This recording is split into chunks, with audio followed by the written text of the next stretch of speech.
when people talk about generational curses, or they talk about they need deliverance, or they talk about they are passing through a particular challenge or difficult, it's because of two things.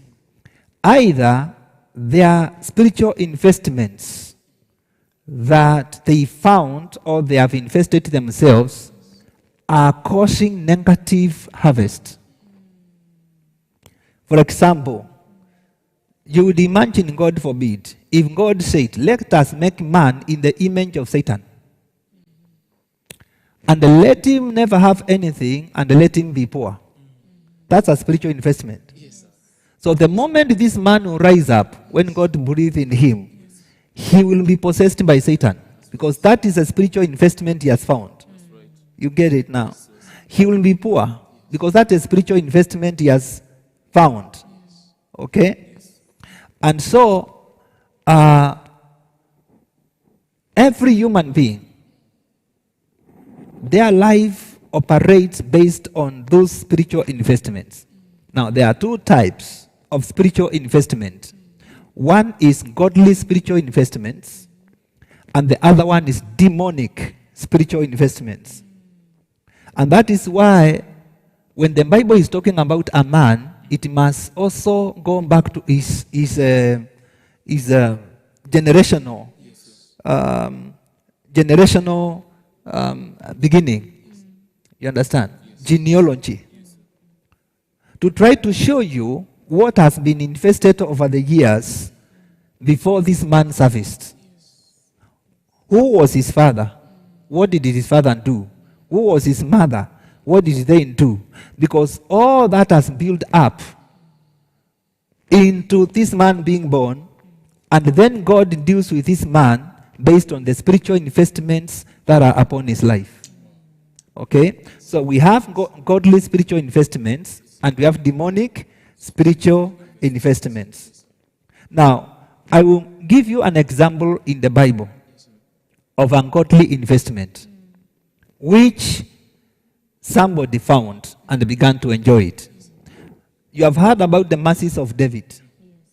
Did you know even Solomon, even with all his mistakes, God will always refer to David and saying, because of your father David, I won't do this thing to you. So Solomon Solomon enjoyed the grace of his father as a spiritual investment. Now let me go opposite and show you a demonic spiritual investment. Ahab killed Naboth, and he was instigated by his evil wife, Jezebel. So he killed Naboth because he wanted his vineyard, and Naboth said he would not give it to him. So God was angry with King Ahab, but King Ahab fasted, put on sackcloth, and God told him, this is a bad investment, and it must be visited upon you. But since you have done this, I will visit it on your son. So already now, the son that is waiting to come to the throne is going now to experience a negative spiritual investment, which he has already found invested by his father. That's why I'm saying you are a sum total of all the spiritual investments that operate in your life. So when I talk about spiritual worthiness, it is something that controls people. Okay? You have heard preachers talking about a generational curse. A generational curse is nothing but demonic spiritual investments that are working against people because they are invested in their lives, sometimes before even they were born, because I guarantee you, everything your parents do is an investment that you inherit. You must inherit that. Because imagine your parents give you the color pigment of your skin. That's an investment. They also give you your height, the size of your body, through their DNA. So when you come to this earth, you are actually living based on where you come from. That is physically speaking. Okay?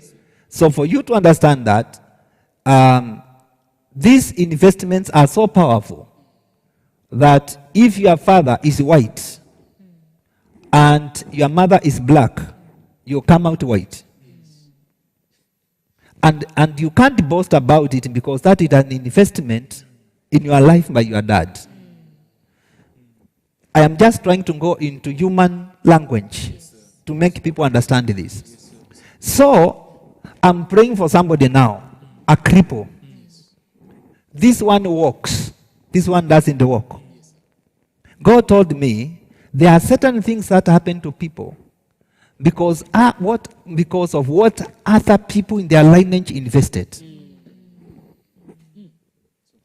You understand? You remember Paul talking to Timothy about his grandmother